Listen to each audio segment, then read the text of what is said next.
You're listening to the ESO Network, your station for all things geek. Are you ready to rock?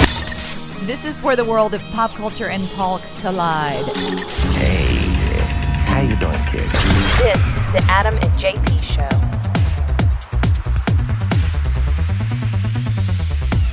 Show. Welcome to the Adam and JP Show. I'm Jay Patrick. That's Adam right there.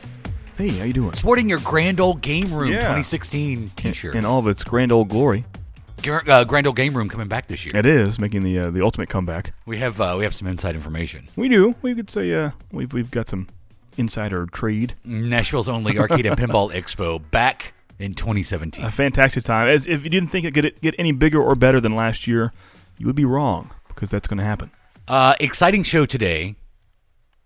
We're going to talk about action stars. I've had a good time researching for this show. It's been a lot of fun. Can I just say that? Yeah. Yeah. I guess we can't not say that this is the first full show with a new format. We'll get that. Is it a new format? Yeah, it's a totally new format. You can't deny that. Well, let me do this, and then you tell me if this is a new format okay. or not. From the Associated Press, Dateline, Little Rock, Arkansas. Adam, how high is too high for a pile of chicken manure? 1 foot? 8 feet, apparently. Wow. Chicken waste is an excellent fertilizer, but when the growing season is still weeks away, it's piling up in barns across the South.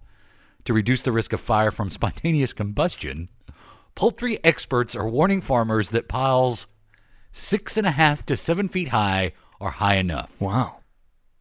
I didn't know you could stack shit that up. Didn't know that was a thing either. One pile caught fire in western Arkansas this week, triggering a wildfire that destroyed a mobile home. Wow. No, it has, I guess, methane. Is there methane in all waste? I know in human flagellants and waste, there's a strong concentration of methane in the air. But is it chicken? Is there methane in chicken? Apparently, it's very flammable. Because they say the cows are what's killing the ozone, you know. That's what I hear. Well, there's a lot of cows.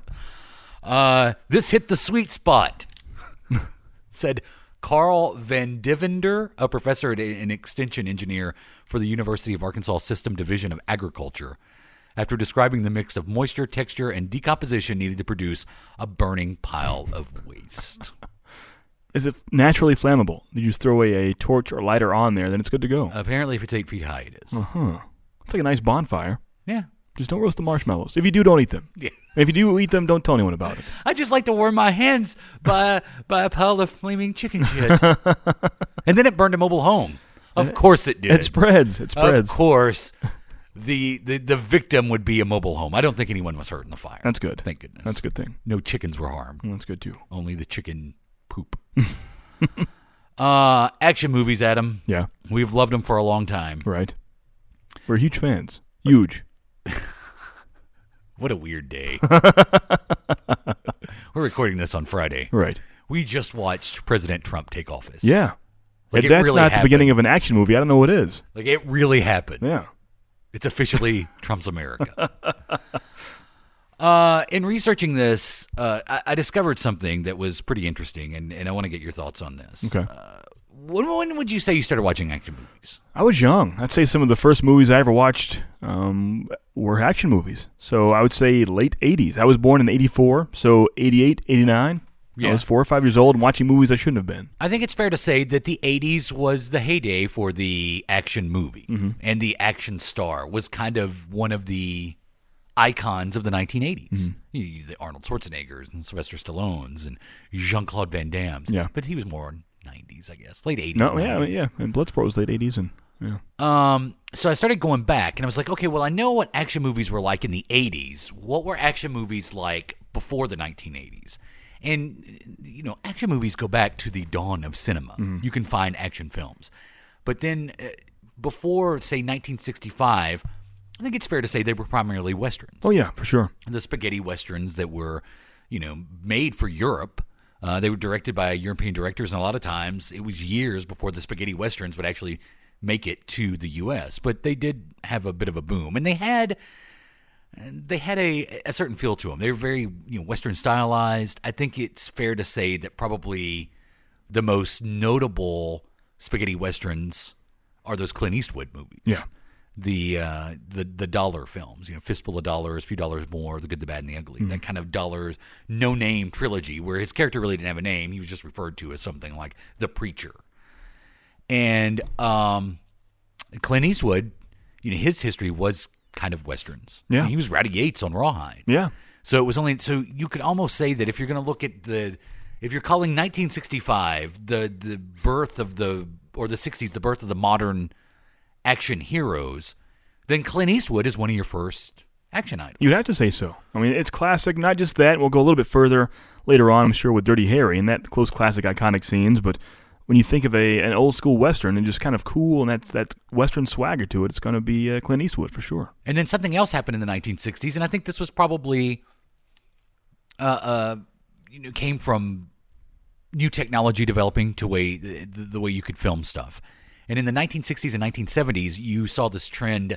That's when you started getting the kind of cop action movies and the war action movies, and different camera rigs and technology allowed you to be more in the action. And so when you look at the 1960s and 1970s, you think like a Steve McQueen. I mean, you still had Clint Eastwood, and you still had other action stars, Charles Bronson, Yul Brynner, I think you could call an action star. But I don't know, like Steve McQueen just kind of had that cool vibe to him. Have you ever seen Bullitt? I've not seen any Steve McQueen movie, I'll be honest. Bullitt has what I consider to be one of the greatest car chases ever. Well, not just me. I mean, cinematically, it's considered to be one of the greatest car chases ever. But it holds up today.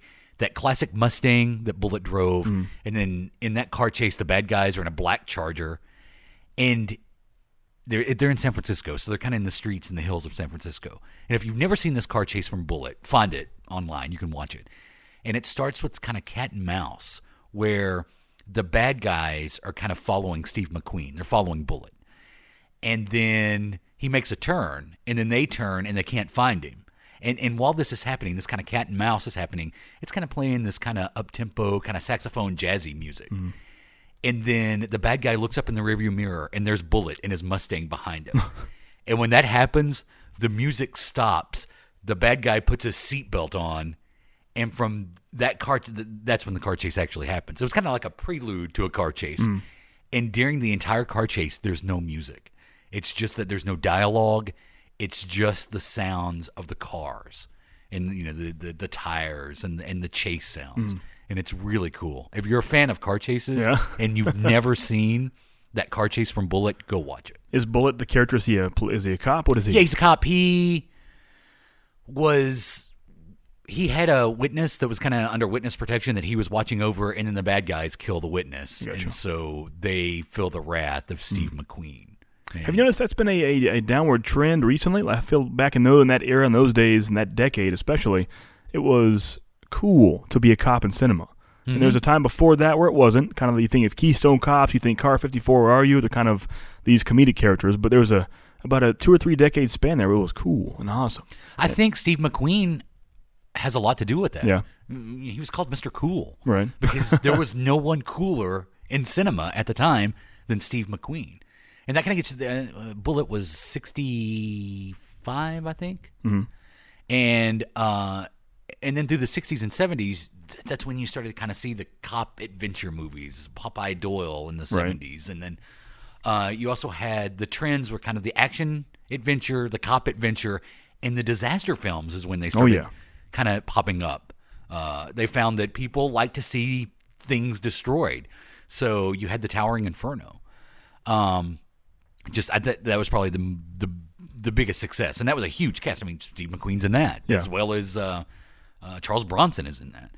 It was the Expendables of its day. Kind of.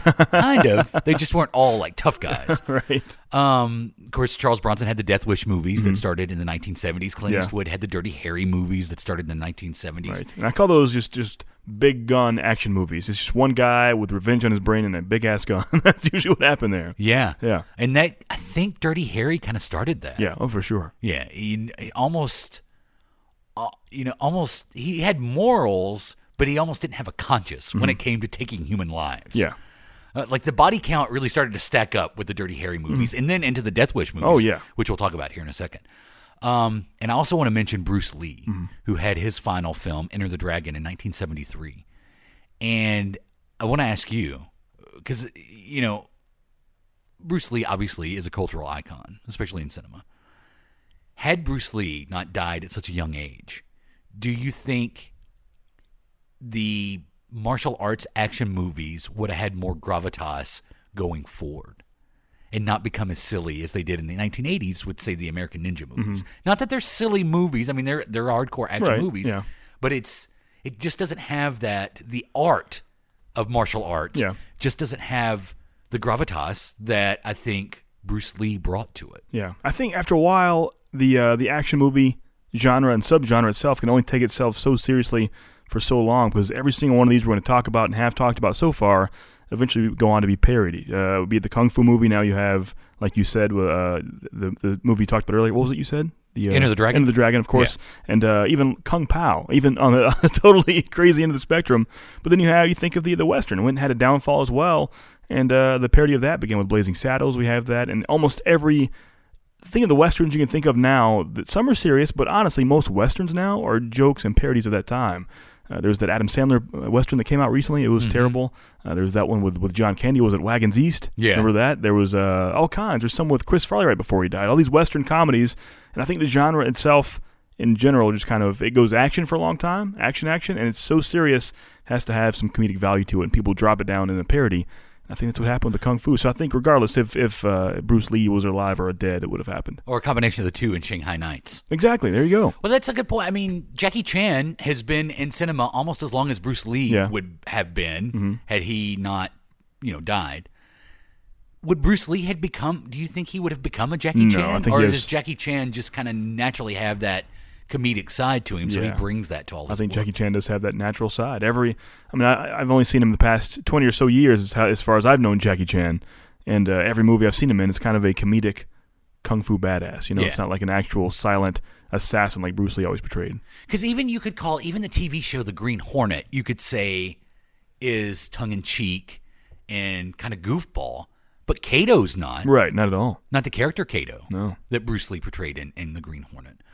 That's interesting, because I would say Jackie Chan takes martial arts just as seriously as Bruce Lee did. For sure. Especially in the fact that he does his own stunts. There is no Jackie Chan stuntman. Yeah. Is that still happening now? Let's say that's the myth. Yeah. That's the cinema myth. Yeah. That he always does all his stunts. He did for a while, we can say that. And then that kind of gets you through the 70s. You have the dawn of the cop, the kind of vigilante cop type action adventure. And then the 1980s was really the dawn of the buddy cop movies, or the heyday of the buddy cop movies. Yeah, you could say that. And then you started getting just straight adventure, like, I don't know, even pre-80s, late 70s, Indiana Jones, Raiders of the Lost Ark kind of brought back that kind of adventure feeling, like the old serials that you would have back in the classic cinema. And then we also started to get science fiction adventure in the 1980s. And I think that went a long way in establishing the prototype action hero, was the science fiction aspect to it. I mean, to me, you could call Ripley from Aliens an action hero. For sure, without a doubt. Sigourney Weaver. The sole survivor of a catastrophic event, and she goes on to do many, many more stories, for sure. Action hero, without a doubt. And then in the 90s, and we're not glossing over the 80s. We'll come back. That's actually where we're going to stay most of this episode. Yeah. So in the 1990s, you started seeing these big budget, epic adventure movies. Yeah, the dawn of the Michael Bay era, for the most part. Jerry Bruckheimer and Michael Bay started really, it was a huge budget, usually a cast of, everyone in the cast you knew from something. And so that's when you started getting the Armageddons, the Jurassic Parks, the Independence Days, these huge budget action films. And a lot of them had science fiction aspects to them as well. And then it's interesting what started happening in the 2000s. You would still get a movie like those movies along the way, but they weren't in mass like they had been for the decades before. You would still get a buddy cop movie. You would still get a science fiction adventure movie, just like today. We still get them. But in the 2000s, it's almost like the action adventure movie started pointing towards known properties. And I really point to the early 2000s as really the dawn of the comic culture films. And it started happening in the late 80s with the Blade movie, or late 90s with the Blade movies and the the X-Men movies, but the subject matter was taken a little more seriously than even 89's Batman movie, the Tim Burton movie. And then once there was some success with that, then you started seeing like the Lord of the Rings films, which was a known property. Yeah, many adaptations of books especially. That became this huge action-adventure movie series. Harry Potter, the Harry Potter series, I would call maybe a little more on fantasy adventure. Yeah, but action elements for sure. And then in 2005, that first Nolan Dark Knight movie, Batman Begins. And then you had Nolan's Dark Knight franchise that took you through the early 2000s and into, when was the last one come out? 2012. 12. Yeah. And then you also had like the Charlie's Angels, which was a known property, but they were trying to breathe new life into it. And this started happening, and this continues today. They take something like Charlie's Angels, which when it was a TV show, it was treated very seriously as an action-adventure TV show. Then they bring it to the big screen, and they try to inject a lot of comedy into it. That is my pet peeve in the world, my friend. And then the same thing happened with the Starsky and Hutch movie, a TV action-adventure that they inject some comedy into it. And I know why they continue to do that, because both of those movies were successful. Maybe Starsky and Hutch wasn't as successful as they wanted it to be, but Charlie's Angels, that first one, is a very successful movie. It seems like Chips coming soon may go the same route. Right. And that angers me so. Anytime they take a known TV property that was action-adventure and try to do it seriously, it doesn't seem to work. Yeah. Prime example, The A-Team from 2014, 2013 maybe, when that came. Oh, maybe it was before older than that. Before 2012, I know that. Yeah, it might have been. Was it 2011? Maybe 2010. 2010. It's been a while. Well, when the A-Team movie came out with Liam Neeson, it was treated seriously. Everyone hated it. Yeah, and it wasn't a great movie. But do you think if that had a comedic twist upon release, would that have been more successful? Or is it just a bad storyline that can't hold up today no matter how you twist it? I don't know. Yeah. I don't know. You also got the Bourne series in the early 2000s. Yeah. And established Matt Damon as an action star. And then, with 2008's Iron Man, the same year that The Dark Knight Rises came out, you also got... Where's The Dark Knight? Or The Dark Knight, sorry. The same year that you got The Dark Knight, you also had that first Iron Man movie. And from 2008 to now, it's all comic book films. It is. As far as like action adventure. And I'm fine with that right now. It is some say the Western of our day, but I'm fine with that. If it has its place in history and culture like that and has the same longevity as the Western did, I'm fine with that. Yeah. I'm good. So, yeah, you definitely had like the MCU running the show now. Yeah. DC tries. It's trying. And you still get the occasion, like you mentioned, Chips is coming out this year. Yeah. You get the 21 Jump Street. Yeah. Like those two movies. Right.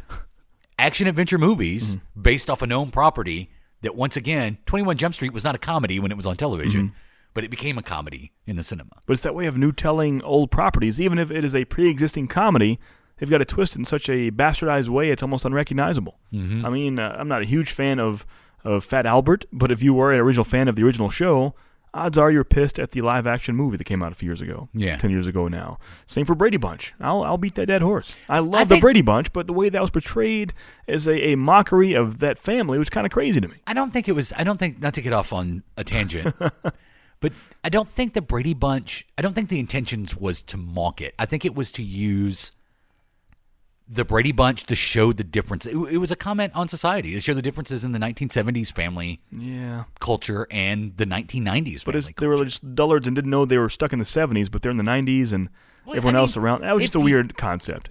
You can choose to look at them like that. Yeah. But I don't think they were portrayed as dullards. I mean, call it the Grady Bunch. The Grady Bunch. How about the Brady's? If you throw my characters in there and re-represent them in such a way I know, you can't throw Peter and Greg and all those people in there in that kind of environment. It's not my story. Yeah. I don't think it was ever intended to mock. I don't think it was a parody of the Brady Bunch. I saw it as a mockery. As much as, say, like Starsky and Hutch was a parody of that TV show. Chips is going to be a parody of that TV show. You don't think the Brady Bunch was a parody? I think they were, because it laughed at itself, but it never made fun of itself. You didn't leave that theater thinking, what a bunch of idiots the Brady Bunch are. I don't know. As a fan of the Brady Bunch, I felt like I was being made fun of. I mean, you can choose to do that. That's your opinion. Yeah. But I don't think that was the filmmaker's intent. Wow. Well, they failed. But like we said, whenever things are so serious and the subgenre has to be parodied, if you watch any buddy cop movie now, kind of going back a few minutes ago, every single buddy cop movie now, for the most part, is going to be a comedy. Yeah. What is it? The Other Guys? Is that with Will Ferrell? And so you have that. You have any movie with Dwayne The Rock Johnson and Kevin Hart, all those buddy cop movies, they're all almost like a parody of its subgenre itself. It can't be serious. I'm sure it has serious elements, but it's mostly comedy. I think, well, to go back, I think the 1950s or the 1980s kind of mirror the 1950s in different ways. The 1950s was the heyday of the low-budget sci-fi. And the 1980s was obviously the heyday.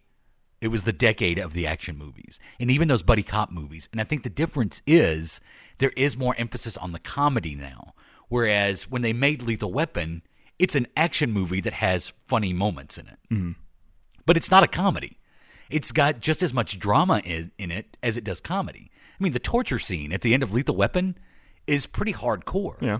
You know, just Gary Busey's character in general in Lethal Weapon, he's crazy. That's how most Tarantino movies are as well. Like 90% action, but 10% laugh-out-loud comedy. Right. I think Pulp Fiction is a prime example. I mean, but of course, that's Tarantino trying to do a stylized movie of stuff that he loved. But once again, you're absolutely right. It's got funny moments in it. It's got humorous dialogue in it, but it is not a comedy. Whereas The Other Guys is a comedy. It's a comedy with some action in it. And you get a lot more of that today than you did in the 1980s. Is that a safer bet for filmmakers now? Is that more all-inclusive? If it's a comedy with action elements, can a 10-year-old go there and see with his 35-year-old father?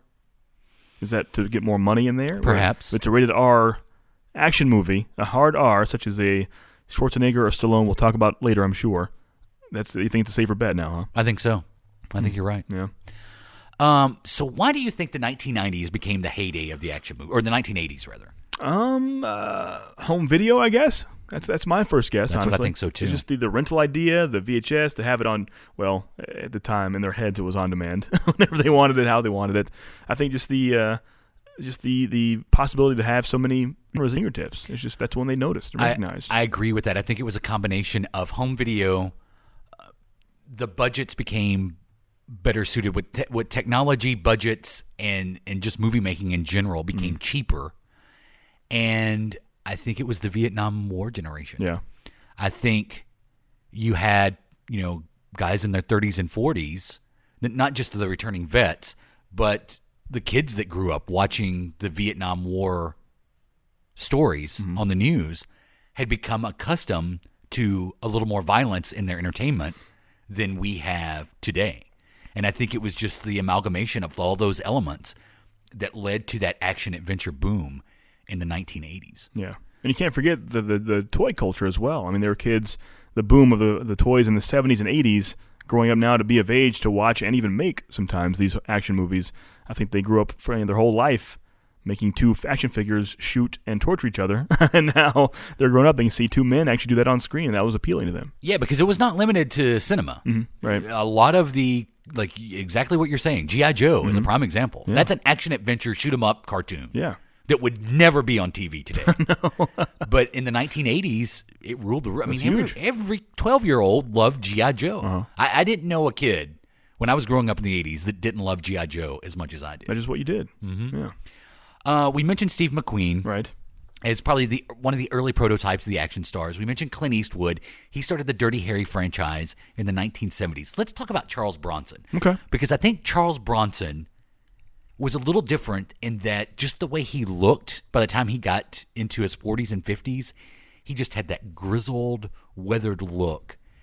And with the success of Dirty Harry came the Death Wish movies. There were. And first off, we can say I think this may have been the last action star, like you said, had that grizzled, borderline old man look. Before you had this, you had the John Waynes, you had the Clint Eastwoods, and honestly, to most women at the time, they may have been attractive, but they weren't like hunky superstars. But after this, we'll talk about guys, once again, like Arnold, a former Mr. Olympia, Sly Stallone, which, had a good physique. Most of these guys later on, we'll talk about later on, are kind of sex symbols, and Charles Bronson was not a sex symbol. No, you're absolutely right. That is a great point. Like the evolution of the action star goes from these withered, older-looking guys to Gerard Butler and Chris Pratt. Right, yeah. you can see just that 40-year evolution of what an action hero should look like. If a Charles Bronson walked into a major Hollywood exec's office right now with fantastic acting chops and proven he could do the part, there's no way in hell they would hire him to be part of a main action series. No. Especially a 5-part series spanning almost 2 decades. Yeah, let's go through the Death Wish movies because, like I said, on the success of the Dirty Harry movies, Death Wish came about. Yeah. And it did star Charles Bronson, who had been in the 70s movies. And then, he got his start on TV. He was on Rawhide with Clint Eastwood. He did an episode of Rawhide. He was on Have Gun Will Travel. He did an episode of Twilight Zone. It did some other movies, kind of established himself as that action guy. Then the Death Wish series from 1974 to 1994. Yeah, 2 decades span. The Death Wish series spans 20 years. And the plot of the original Death Wish is pretty simple. He's a cop. His wife is murdered in New York. And this sets him basically on a mission of vengeance. Yeah. Where he just goes out at night and takes down muggers and rapists and robbers. And he kills them. Yeah. I mean, it's not like, he doesn't tie him up and put a note on him and then call the cops. It's actual death. It is the Death Wish is that you're going to be a bad guy in New York and Charles Bronson is going to find you. Which is so hardcore. I mean, you would never have a movie in 2017 where the plot, or at least a mainstream movie, where the plot is a guy with a gun that goes out at night looking for people to kill. Right. In the society that we live in now, that could never happen. In today's cinema, in today's storytelling, Charles Bronson's character in Death Wish would be a person that Batman is chasing after. That's what that would be.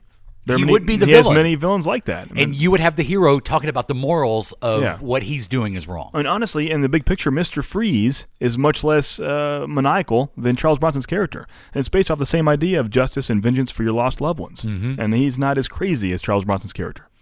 Then in Death Wish 2, Paul Kersey goes out to L.A., and his daughter and housekeeper are murdered. Now, it's odd to me that it was an 8-year span between Death Wish 1 and 2. That's crazy. Like that was, they just kind of sat on it. Well, let's do it. No. Well, yeah, Death Wish. No, we shouldn't do Death Wish 2. Let's do it. Well, then it's because this property kind of bounced around between studios too. Yeah. If I'm not mistaken, the original Death Wish was an MGM movie. Right. And then eventually they became Canon Films. And when they became Canon Films, hence the sequelitis, is when they started. Yeah, you started getting all the sequels and the plot lines were just a rehash of the previous movie. Just like I said, Death Wish 2 is same cop goes to L.A. He's almost like Liam Neeson in the Taken movies. Yeah. He goes out to L.A. and his housekeeper and daughter are murdered. So just years after his wife was murdered in New York, hey, this is too crazy for me. I'm going out to La La Land. He moves out to L.A. and his housekeeper and daughter are murdered. Yeah. So once again, he picks up his gun and goes out and finds people to kill. Well, might as well. Here we go again. In Death Wish 3, he's back to New York. He heads back east. He's a coast hopper. Yeah, he does. He loves going back between the two. He must have a lot of money. Yeah, to me, that seems very expensive. Well, I mean, if you kill a lot of people, it's a lot of money out of the wallets. And crooked cops in New York rope him into helping them take down street gangs. Right. So no one he knows dies in the third one that I'm aware of. In Death Wish 4, his girlfriend's daughter dies from a drug overdose. Oh, he's back in L.A. Right. In Death Wish 4, he goes back to L.A. His girlfriend's daughter dies from a drug overdose, so now he's just going to target the dope dealers in Los Angeles.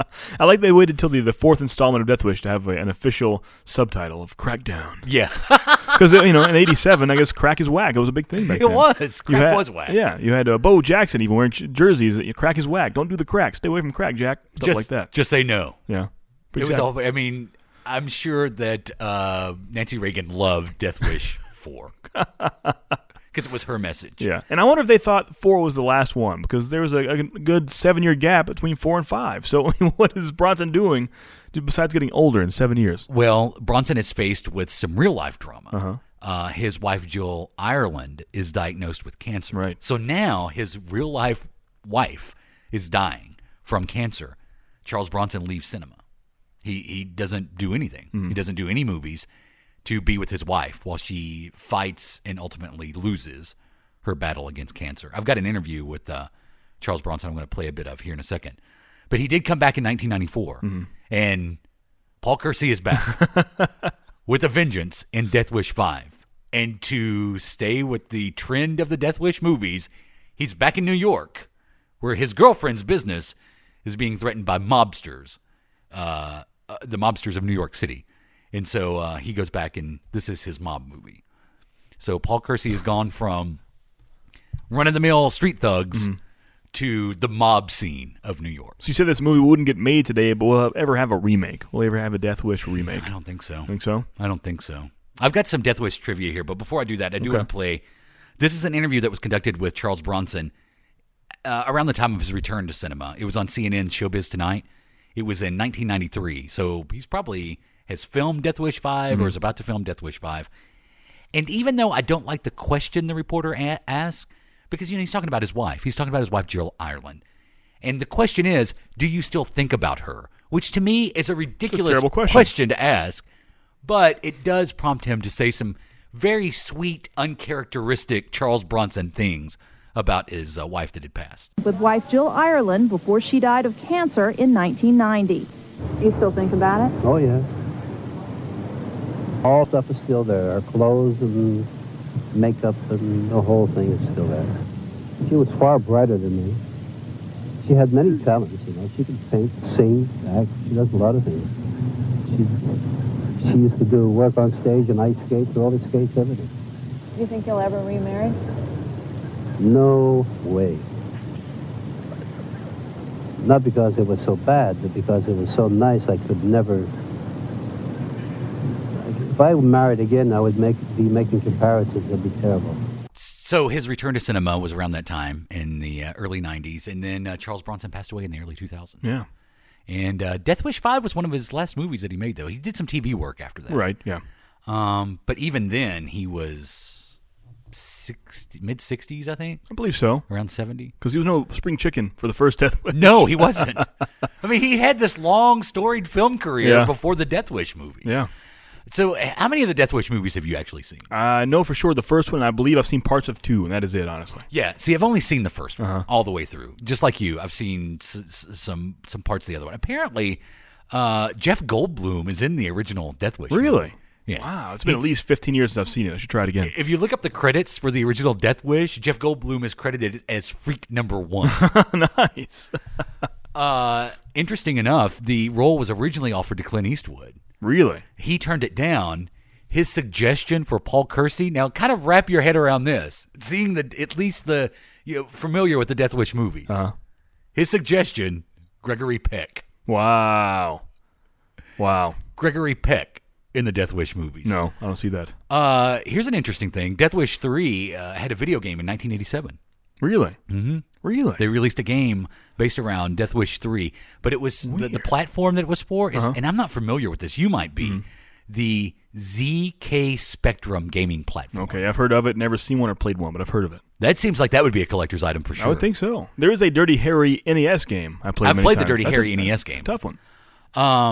And truly, this Death Wish helped kind of set the stage for that gritty action movies that kind of came along through the late 70s and 80s that started with the Dirty Harry movies. It's kind of adult action movies because there were no toy tie-ins with the Death Wish movies. Right. And by the end, even though it started, I think the Death Wish movie started with good intentions to tell this kind of story of an older guy who loses his wife and becomes a vigilante. By the time Death Wish 5 happened, just like you said, almost, it became a parody of itself. Yeah. It has to. It can only be so serious for so long. Let's get into the 80s. Let's do it. We'll take a break, and then we'll get into the action movies of the 1980s. Next. Hey everyone, this amazing ESO Network show is brought to you by our fine sponsor, Amazon.com. Please remember to shop Amazon for all your geeky needs, no matter what time of the year it is. All you need to do is go to esopodcast.com/ESO Amazon, or click on the Amazon banner on the ESO Network webpage to go to our e-store. It's the best way to shop and the best way to support this program, and it doesn't cost you anything extra. Okay, that's enough of me babbling for now. Now on with your regular scheduled show. Right, everyone, chill. Allow me to break the ice. I need your clothes, your boots, and your motorcycle. Iceman cometh. Let's kick some ice. It's not a tumor. It's not a tumor at all. Dylan! You son of a bitch. Don't bullshit me. Bullshit. Bullshit. Bullshit. bullshit. Jesus, you were gonna kill that guy. Of course, I'm a Terminator. Into the boat! Into the tunnel! Get to the chopper! So I know we're in the 80s now. I know it's where we are. Right. Let's start with Arnold Schwarzenegger, who came about, Mr. Olympia in the 70s. But I want to go back a little bit further because doing research for this show specifically, I finally, in full, watched Hercules in New York. Oh, did you? I did. I would love to hear your take on Hercules in New York. It's viewable on YouTube if you're curious, the whole movie in its entirety. And that is one of the worst things I've ever seen in my life. Coming from a fan of Troma cinema, Hercules in New York is terrible. Can I say that? It was Arnold's first movie, right? Yeah, very first. Like he was, fresh off the boat. I believe 22 years old. Very young, very inexperienced. If you think he's a bad actor in 2016 or 2017, imagine in the 60s or early 70s. Imagine that. 1969 it was shot. Was this after his Mr. Olympia days? Right, like right after. Okay. Right, he just left the stage pretty much. So he's a bodybuilder. Yeah. That comes to... Now, it was the middle of his first Mr. Olympia title was at the age of 22, I believe. Okay. And he left and did that. He won many times between the age of that and 30. But in between that, he did have Hercules in New York. So he went from bodybuilder to starring in this low-budget Hercules in New York to becoming what IMDb considers the greatest action star of all time to governor of a state. When they call him the greatest action star of all time, it's got to be tongue-in-cheek. It has to be. I don't think so. There's no, I don't know. What was it about Arnold? Was it his... Because we just heard a bunch of his classic lines. Exactly, and 90% of those we listened to, and I think anyone listening to that clip of those lines there will laugh. Mm-hmm. It's not, oh yeah, you have visuals of the movies and they're memorable. Maybe that's it, the memorability of it. Because it's not awesome. It doesn't give you a hoorah, fist in the air. It's laughable, and you remember it. I remember all those scenes when he had those speakings. You son of a bitch. Yeah. They're all funny. Get to the chopper. That's funny. Everyone you do is funny. What if you did like someone else? That wouldn't be so funny. Like you do a Charles Bronson line, I'm not laughing. Yeah, that's true. If he had any, I don't think he does. That was another thing. There was not a lot of dialogue. Maybe with that's Charles what Bronson. I think Arnold did begin the classic action movie one-liner. Maybe that's what it is. Could have been. Yeah. Could have been. However, I think that maybe he is so well regarded because James Cameron was smart enough not to give him a lot of dialogue. Right. Though I've read, and I'm talking about the original Terminator movie, though I've read that Cameron didn't want him as the Terminator. He wanted him as Kyle Reese. Oh, really? That is what James Cameron wanted him to portray Kyle Reese. Well, that's weird. The soldier of the future. And then Schwarzenegger kind of fought to actually be the Terminator in the original Terminator. And he had very few lines, but it was just this menacing presence. And the way they would shoot Arnold over the years was very flattering to him. Oh, yeah. Because the way they would shoot him made him way more menacing. Not that he's not, he's a muscled up guy, obviously. But he would appear taller than he actually is in the movies. And they purposely shot Arnold to be this kind of action god almost. And I think had he been Kyle Reese, he never would have become the action star. No, not at all. That we know. I think it was him having very few lines and just his presence, that robotic presence, which was perfect for the skill level that he was at as an actor. The robotic presence that he has as the Terminator in the original Terminator kind of created what would become Arnold the action icon. Yeah, because previously he'd had we talked about Hercules in New York, but even Conan the Barbarian in 82. He had, I wouldn't say a good amount of lines, but he had some speaking parts to that. He did. And they weren't so good. They're not good. They're not good. The visuals of he as Conan, he can pull off Hercules, he can pull off Conan the Barbarian, but up until maybe some would even say now, his dialogue isn't the best. Which is odd because, there's another action star we'll probably talk about later that comes from a different country, and I believe has totally lost his accent. But here we have Arnold that's been in the country since the 60s. And still is like he left Austria last week. Right. That's true. That's weird to me. It's almost like he knows that's part of his gimmick. I wonder if he could have a pretty... it's been 50 years he's been in this country. None of his Austrian accent's left at all. You can't tell me that. That's true. I think you're right. That's odd. I think he found a niche with the accent and didn't want to lose it. Didn't work to lose it at all. Because you and I are from the South, and I feel like hopefully we've mostly left that accent behind for the most part. But with a flip of a switch, I could bring it back naturally. Oh, yeah. You get me sleepy? I sound like an extra on Hee Haw. Yeah, so I wonder if he has that Austrian English filter he could remove and just speak, hello, my name is Arnold. But even when he was the governor of California, he would give speeches with that accent. Yeah. Because they elected him not as a political figure, but as Arnold the damn Terminator Schwarzenegger. Yeah. That's why. It's true. What is it in Demolition Man? Mm-hmm. When Sylvester Stallone, like his character comes back, after being cryogenically frozen, he finds out that Arnold Schwarzenegger was once president of the United States. Was he in Demolition Man? Arnold Schwarzenegger wasn't. It was just part of it when they're catching him up on history. I got you. When they're catching him up on history. Right. Apparently, Arnold Schwarzenegger had been so popular as the governor of California that Congress passed an amendment to the Constitution that allowed him to run for president, and he ended up being president. It's possible. You never know. I mean, we got Donald Trump now. Yeah, that did happen a few hours ago. Yeah. So you got the Terminator series, you got the Conan series, but I think the difference is him trying to be serious in the Conan movies. That's a cult classic. Right. It's not a mainstream classic. Right. The Conan series is a cult classic. Red Sonja, Conan, all those. The Terminator series is mainstream, and I think that's the difference. You think so? I think it's who's making the movie. That's true, because between those, right after Terminator, you have the Commando movie, you have Raw Deal. Once again, kind of, I enjoy watching those. Raw Deal is great. That's great. Don't drink and bike. That's my favorite opening line. But hey, they're not classics. They're called classics. But soon after that, you do have the Predator movie, which again is a modern classic. I mean, you still have video games and comic books and action figures based on the popularity of that one movie alone. And not the case with Raw Deal or Commando. Right. There are no Raw Deal figures, sadly. I think, do you like Total Recall? Love it. That's one of my favorite Schwarzenegger movies. Yeah. Yeah. I think his dialogue is really rough in Total Recall, like all his movies, and I think Paul Verhoeven should have had a little bit of Cameron in him, and that is limit Schwarzenegger's dialogue. Right. Don't depend on Schwarzenegger's dialogue to forward the movie. Yeah. And Total Recall does. And I think that's why Total Recall falls short of being at a Terminator level. Yeah, which I think that may have been his first. I don't know if these other. I see Terminator is kind of written for him, which you said it wasn't. The part wasn't, but in my head, I can't see anyone else playing that role. Whereas his character in Total Recall, I could see Bruce Willis doing that. I could see Charles Bronson. I could see anybody doing that role. I love the movie, but I think it wasn't because of his iconic role to it. Yeah, I think maybe that's what it was. I'm sure the script was written way before he came along, and they're like, "Hey, Arnold can do this, maybe." That's what I think happened. Commando's great. Yeah. Predator's great. Right. What else do I love from? Don't forget The Running Man. Oh, The Running Man. That's what I was actually thinking. Yeah. Richard Dawson is in The Running Man. Richard Dawson is the host of The Running Man game, basically. Right. Yeah. That was kind of a fun, futuristic sci-fi adventure movie. Right.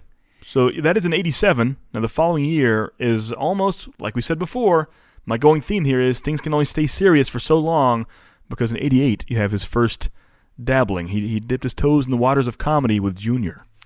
I'm sorry, with Twins. I get those two mixed up all the time. Well, that is a trend that you see with Schwarzenegger and Stallone. Right. Stallone actually attempted it before he did. Yeah, I guess so. Because Rhinestone was 85? Was it so shortly before, yeah. Yeah. But Twins is rough to watch for me. So why is that? Rhinestone has a charm to it, and I could be a little biased here, but Twins is rough to watch. Twins is pretty rough. Junior's pretty rough. I mean, name one Danny DeVito movie that isn't rough to watch, first off. Besides Throw Mama from the Train, because that's funny. Throw Mama from the Train is great. Batman Returns? Okay, you're right. But he's pretty rough to watch. Yeah. Yeah, it's interesting that these guys, they kind of ride the action for a while, and it's very formulaic. Do you think they see the toll that maybe doing their own stunts, if they do, does in their body, and maybe they see their body, their physique won't stay around forever, but their personality, and I use air quotes here, their comedic wit will stay around forever? Is that the thing? So they try comedy? Yeah. Like Stop Where My Mom Will Shoot? Exactly. Hey, we're saving that for later. Oh, sorry.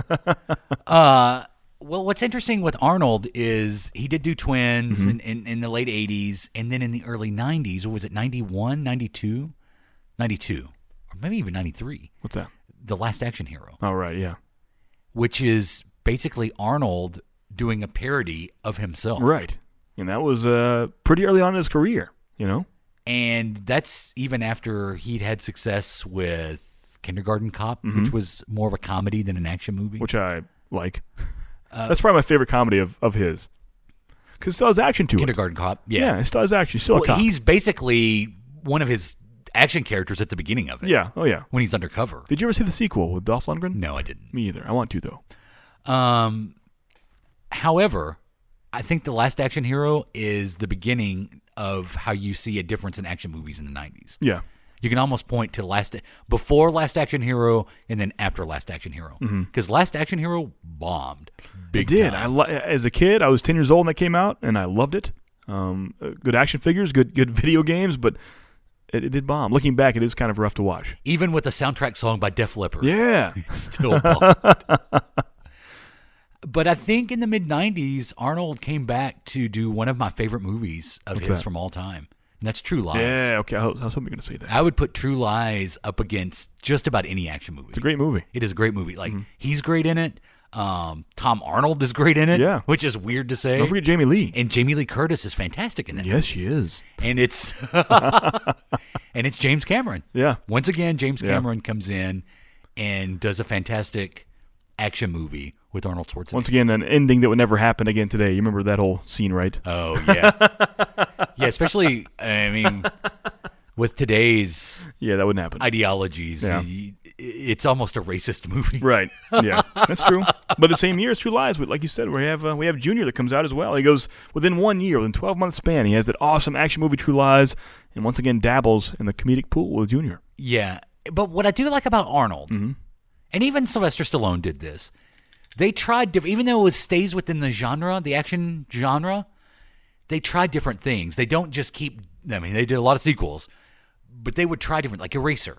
I thought was a good movie. Yeah. End of Days is a pretty good movie. I love End of Days. Even though it has the XFL in it. Does it really? I forgot about that. It starts out in a XFL game. I love End of Days. I had a movie script I wrote in high school based off of my love for the End of Days movie. Yeah. Oh, is it XFL in the End of Days or?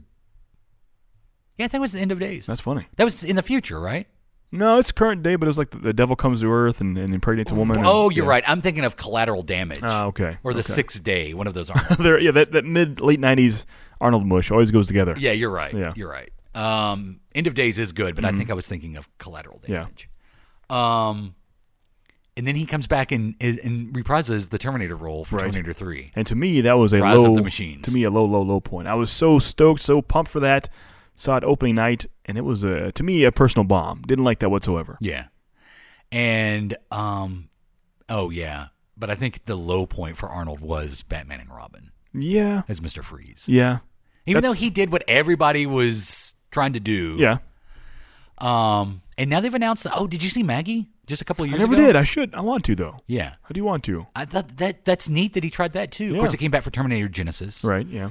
He did do the Terminator one other time for the short film that they incorporated for the Universal T2, right? Yeah. You can actually see new Terminator, not new, but they shot Terminator footage with him. And what's his name? The kid. Oh, was Edward, what's his name? Edward Furlong. Yeah, well, he was in there? Mm-hmm. Wow. I think the only one who's not in there is Sarah Connor. And he had his likeness in Salvation, correct? Uh-huh. Terminator Salvation. Yeah, Terminator Salvation briefly has Arnold in it. I have such a bad taste in my mouth left from T3. I have not seen Salvation or Genesis yet. I don't hate Terminator Genesis as much as everyone else does. Really? I think it's entirely watchable. Did you like Salvation? I thought Salvation was okay. The idea of a Terminator movie without Schwarzenegger bothers me so. Yeah, but you got Christian Bale. Let me repeat. The idea of a Terminator movie without Arnold, it bothers me. And now there's rumors that Chris, he's done the Expendables movie, and I just want one time to have repeatable John Connor. Is that too much to ask? Just what? one time, a repeatable John Connor, just once. What do you mean? I want like the same actor to play it twice. Oh yeah, that's not gonna happen. Why not? It's a trope in Hollywood. Furlong now. should have been the everlong John Connor. I don't think they can get him out of his mom's basement. Well, no. you know. And there's rumors that he's making a sequel to a Junior. Are you serious? Called Triplets. Really? Yeah. So he's no, a sequel to Twins called Triplets. Once again, it always confuses me. That's funny. Wow. So, well, let's go to Sylvester Stallone. Okay. Someone that I know that you're a big fan of. Yeah, big fan. I would say probably Arnold and Sylvester Stallone, the two biggest names that came from action movies in the 80s. Yeah, most people say name the top action stars of all time. I think those are reversible and swappable with the top two of Stallone and Schwarzenegger, I believe. I guess Rocky was your first introduction? It was. Well, actually, just like everyone else. Right. And the weird thing is, and I've thought about this, and all this valuable research we've done on action stars from all the decades, it's weird that, once again, they have different last names. Schwarzenegger and Stallone, not your common last name, but also they're very imitatable. Everybody can have an imitation of a Stallone or a Schwarzenegger. And once again, I believe that kind of adds to their draw, to their appeal. I think that's why they're so memorable, is because people, you do a, hey, Adrian, that's a terrible Rocky impression, a terrible Stallone impression. If you say, get to the chopper, even that was terrible, you know I'm trying to do a Schwarzenegger. I think they have that kind of pop culture icon status because they are so memorable like that. I think he's smart enough to play into it, just like Schwarzenegger did. Yeah, because he's a smart guy. And it's a birth defect, Stallone, right? Yeah, he was born, had some birth problems when they were born. The doctors got forceps and brought him out and had some nerve damage to his lip. So if he screams, it's just that one side of his mouth goes down, one stays up. It's actual paralysis. Yeah, it's actual nerve damage, yeah. Mm-hmm. Yeah, so it's a real deal. And then it just kind of became almost like the scar on Harrison Ford's face. Right, yeah. It became a trademark. First off, did you ever see Death Race 2000? Yes. That was a Corman movie. Yeah. Roger Corman did Death Race 2000. Yeah. And so I saw this. It's funny we talk about this because just a few days ago, it says it's by Corman. We'll see how much that is true or how much it's infused by him. But there's a Death Race, I believe, 2050, or is it 30? Or is it 3000? It's some different number, but it's Death Race something, and that's in Redbox right now. I saw that on Redbox. Yeah, it came out last year. That's crazy to me. I had no idea. But yeah, for me, I mean, Rocky from 1976 is the greatest franchise of all time. My personal favorite. You know which one's my favorite installment. But what do you think about the Rocky franchise? Why was that so special? Because it is an action movie from the outside looking in. Usually, if you had a video store today, it would be in the action section. But it is an award-winning... There's no guns. No guns, no explosions, no... Even if some say it's a boxing or a sports movie, even that is very little in what the actual plot is about. It's about humanity, it's about love, it's about finding yourself, as cheesy as I'm sounding right now, but it's got action elements as far as the final fight scene, I guess, the final bout between he and Apollo Creed. But this is one of the first ones we've talked about, and maybe the only action series we'll talk about that is, award-winning movie. I think Rocky is successful because it's testosterone-y with heart. Sounds like a Chef Boyardee dish. Yeah. Some hard testosterones. Uh-huh. Hard-shaped testosterones. It's a San Francisco treat. Yeah, I think it's got all the appeal of action, but it has heart. Yeah. And the heart it carries through all of even the bad Rocky movies have heart. And I'm looking at you, Rocky 5. Ooh. And people say all the time they think of Stallone as a bad actor, and I have to take up for him because to convey that heart in the script that he wrote, by the way, himself, and he acts the character himself, to convey that you have to have a good actor and have some acting chops. I'm not busting on Schwarzenegger. I think he's given me hours and hours of entertainment. But as far as acting chops, he can't convey that. We've seen him try in Jingle All the Way. It didn't happen. But you're right. I think the heart is where it is. I think it has heart. I think, and then he was able to parlay the success of Rocky into another. Sylvester Stallone had two of the biggest franchises of the 1980s. Yeah. Only Harrison Ford can claim that as well. And two of those were in the same year. So Rocky 3, some would say financially his biggest Rocky movie with Mr. T and Hulk Hogan in there.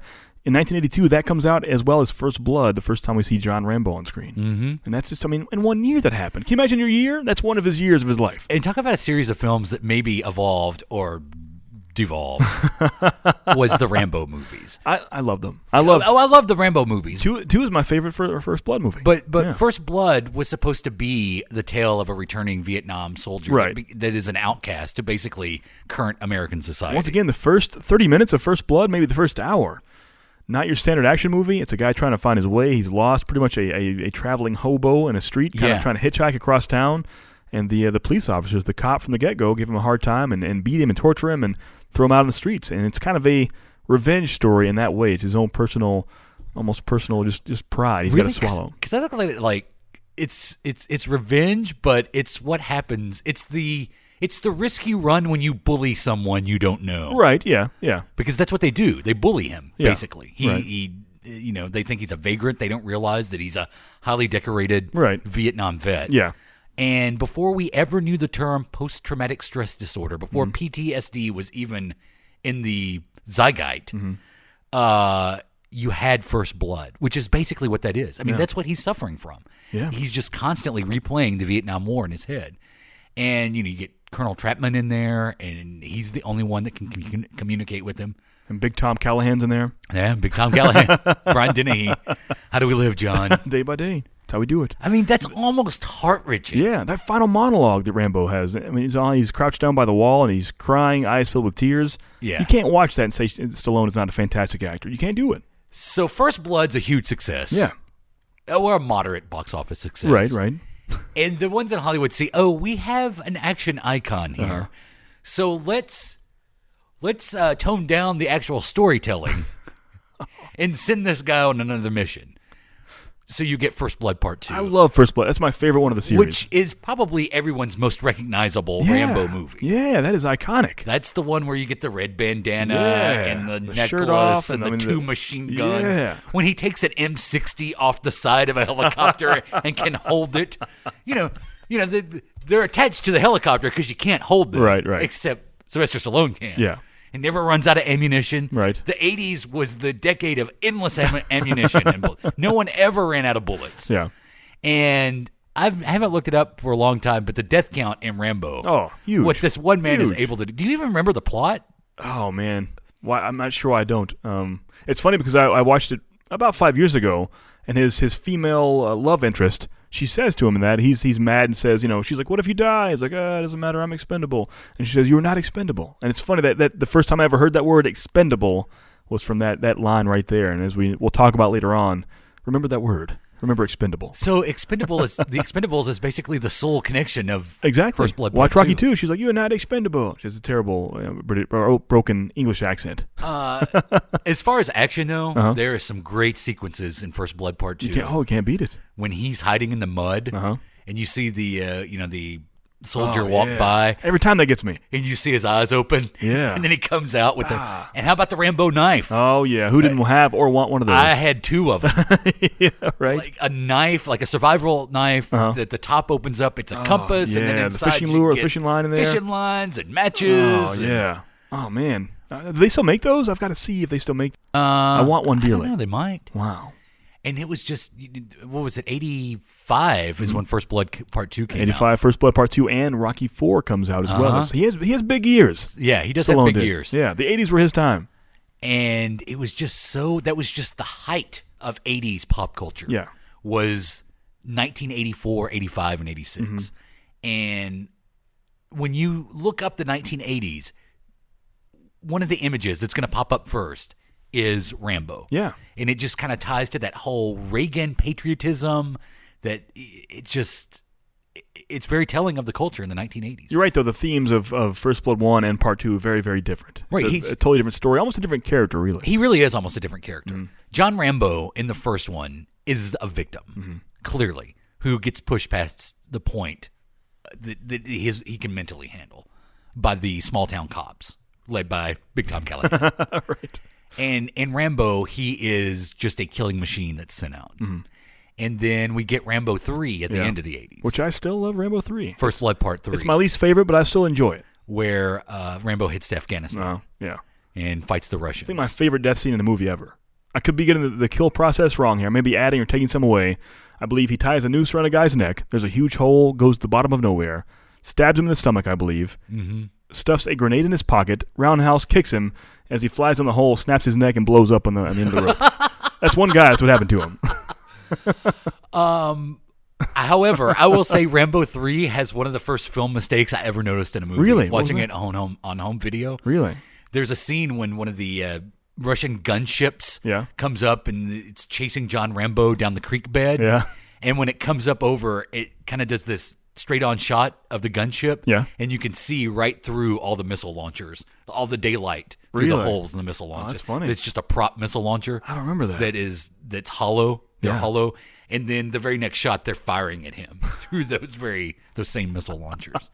I have never seen John Rambo, though. Oh, really? Which is the last Rambo movie. That came out just a few years ago. Can I let you borrow that, please? But from what you've told me, they really upped the violence. Man, it is a borderline horror movie. Yeah. And I love it for it. It's fantastic. Well, John Rambo became almost a horror-type killer. Yeah. He was just going after people we didn't like. Have you seen the death scenes that happen in there? It's an idea. I've seen a couple of them. There's one of the guys with the classic, the old G.I. Joe style Jeep with a turret mounted on the back, which probably doesn't even exist in real life. He gets behind that as the guy's waiting for John Rambo, trying to find him. He's behind the wheel looking for John Rambo. Rambo secretly, quietly sneaks up on the back of the turret and just aims it all the way down, right? Just right on the guy's head, just point blank right there. Wow. Pulls the trigger and the guy just explodes into 1,000 balloons. Wow. It was awesome. In Rambo 3, isn't he basically a hermit? Yeah. And then this church group. Or in John Rambo, yeah. Oh, John Rambo, yeah. Or I think it's just called Rambo. Yeah. Is it just Rambo? I think it's just Rambo. Am I thinking Rocky Balboa? Yeah, I think Rocky Am Balboa. I applying the Rocky Balboa theory to Rambo? This is just Rambo. But yeah, he's a hermit, and church group finds him for a mission. They want him to guide them through to Burma. Oh wow, Burma! Elaine, pack my bags. We're heading to Burma. Yeah, they went to Burma for a mission trip, like you said. He warns them, says it's too violent. No one just goes through Burma and makes it out alive, and he sees they're going regardless, with or without his help, and he can't stand back and let them see themselves get killed. So he has to kind of mentor them on their ways and give a chaperone style, and he brings his old ways back. The actress that's in that, she was on Angel, and then I think she was also... I just know her in Dexter. Dexter. Yeah. She was Dexter's his wife. Yeah. Yeah. Rita. Yeah. So, yeah, I would like to... I haven't seen it. I'll let you, Bart. Please, watch it. I think you'll appreciate it and enjoy it. Because in the theaters, I watched that. I'm just like... That's the only time in my movie history I can think about my hand over my mouth. Just in shock. Though I will say that the theme of, to go back to Rambo 3 for a second, the theme of Rambo 3 that he is going to Afghanistan to rescue POWs is pretty, that's a pretty intense theme. Yeah. Compared to everything else in that time, I think the Rocky franchise did have a much more serious storyline to it. And then at the end, when he shows back up at the U.S. base, and that's when he takes the gun off the helicopter, and just walks in with 2 machine guns. It just shoots up. You have like the reel-to-reel computers in the background, and he just shoots everything. Pepsi cans are flying all over the place, and it's the actor, I can't think of his name, the actor from Blues Brothers, that was the lead singer of the Good Old Boys. Yeah. That shows up at Bob's Country Bunker. Oh, what is his name? I can't think of the actor's name. Yeah. But he's the bad guy. So I gotta watch those again. It's been a while. But then also you had Tango. You had Cobra. Don't forget Cobra. Cobra is a fantastic Sylvester Stallone movie. It's great, iconic with the blue shades and it's good. Where he met his future wife. Oh yeah, was that who was that? She was in Rocky 5 or Rocky. Brigitte Nielsen. Nielsen. Yeah, she was in Rocky 4. Yeah. Right. Rocky 5, Rocky 4. Yeah. They were married for a while. Right. I think they met on the set of Cobra. I think Rocky 4 was before Cobra, though, right? I think that was 85, Cobra was 86. I believe. You're right. Because around that was, what was that, Over the Top? Oh, the arm Over wrestling the Top. Yeah. So, maybe an action movie, maybe not, but it's a Stallone movie you should watch. When I turn my head backwards, it's like I become a different personality. He has to win an arm wrestling competition in Las Vegas to keep his truck and impress his son. Right. Was that his real life son that played his son in that? I don't think so. Maybe not. I don't think so. But Over the Top. Yeah. Wow. That was a canon movie. Right. Yeah. Tango and Cash. Right. It was pretty good. Buddy cop movie or buddy cop movie. Soon after that, we see the first dipping of Mr. Stallone's toes in the comedic pool. Stop when my mom will shoot. I think Oscar is the first before that. Did you ever see? Yeah, you're right. Oscar is. Did you ever see Oscar? Yeah, Oscar. I enjoyed it. It was weird. It was in my hardcore Stallone days. I was obsessed with anything he did. I checked out Oscar, and I liked it. It wasn't his normal stuff, but it was a fun comedy romp. But like you said, Stop or My Mom Will Shoot is a classic, maybe? Question mark classic? Yeah, maybe. Estelle Getty. Right, yeah. Playing an old woman again. Yeah, once again. And then you get Cliffhanger and Demolition Man and The Specialist and Judge Dredd. His falls into the 90s, just hardcore. He's still going strong. 90s was a big decade for him. But then he tried something different that wasn't comedy, and that was Copland. Right. And he purposely took the role in Cop. He lost muscle mass, put on weight to be in Copland, and only took $60,000 because he thought that would be the movie that would take him past the action star stuff. Didn't know that. And little known fact, did all of his singing in Rhinestone. Oh, really? That makes sense. We've played that a few times on here before. Yeah, we have. That makes sense. Yeah. I've got a quick clip of Sylvester Stallone here. This comes from the end of 2015 when Creed came out in theaters. and Sylvester Stallone is on the Colbert Show, and he's talking about Rocky, and it's some really interesting insight into how much heart he actually put into Rocky. You were nominated for both writing the screenplay and acting that year. Only 2 other people, Charlie Chaplin and Orson Welles, have ever been nominated in those 2 categories in the same year. And that's an incredible breakout year for you. It really was. And now, 40 years later, here you are playing Rocky Balboa again, training Michael B. Jordan, who plays Apollo Creed's son. Mm-hmm. And the reviews are extraordinary. How does it feel to be loved for playing Rocky now here 40 years later? Oh, it's the greatest gift. I know that sounds cliche and trite, but at one time I thought, do you want to be remembered as this main character? And then as I got older, I said, what a privilege to be able to do this. And then to be able to carry on for so long. And then to have a couple of young filmmakers, 27 years old, come in and find new life in the movie. You have a few crossroads in your life, and I just realized that if I was ever going to be successful or at least true to my dreams, this is the part, because I was always being cast as kind of the heavy. I was the one that would mug Jack Lemmon. I would mug Woody Allen. I was the mugger. I mug Kojak. That was like, go get the mugger.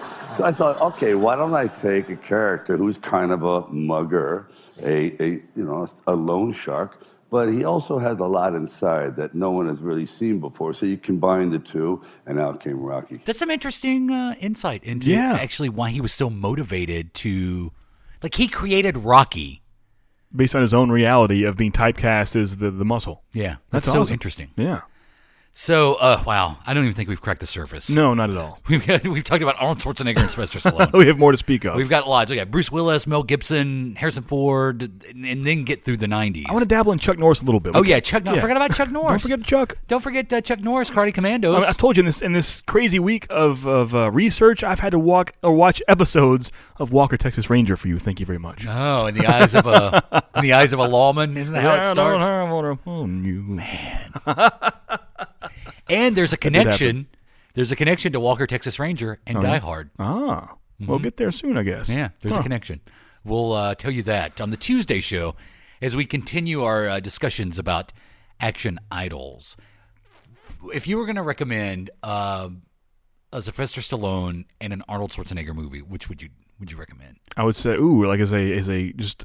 If you're going to ultimate, go, you see one movie of their career. Yeah, if you're going to watch one of their movies between now and Tuesday, which would it be? If you're starting off and that's all you can watch Rocky. Stallone's not my favorite installment, but if you have to start with one, watch Rocky. It's a fantastic film. Yeah. And as far as Arnold goes, I would say, man, that's tough. Maybe True Lies. Yeah. Or maybe even I have to go with Terminator 2, Judgment Day. Oh, T2 is good. Or Total Recall. I'll go with that. Total Recall? Go with Total Recall and Rocky. You'll have a good time. I'm going to go with T2 Judgment Day. Okay. Because I think that was just the high water mark. It was great. For Arnold and action.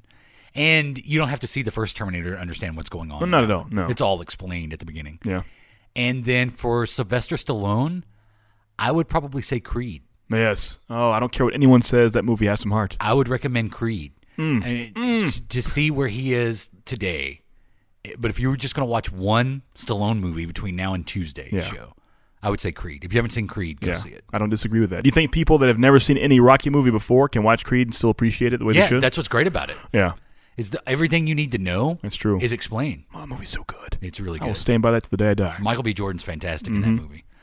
You can check us out online, adamandjp.com. On Facebook.com/AdamandJP and on Twitter at AdamandJP. I'm Jay Patrick. That's Adam. This is the Adam and JP Show. Face Sealer.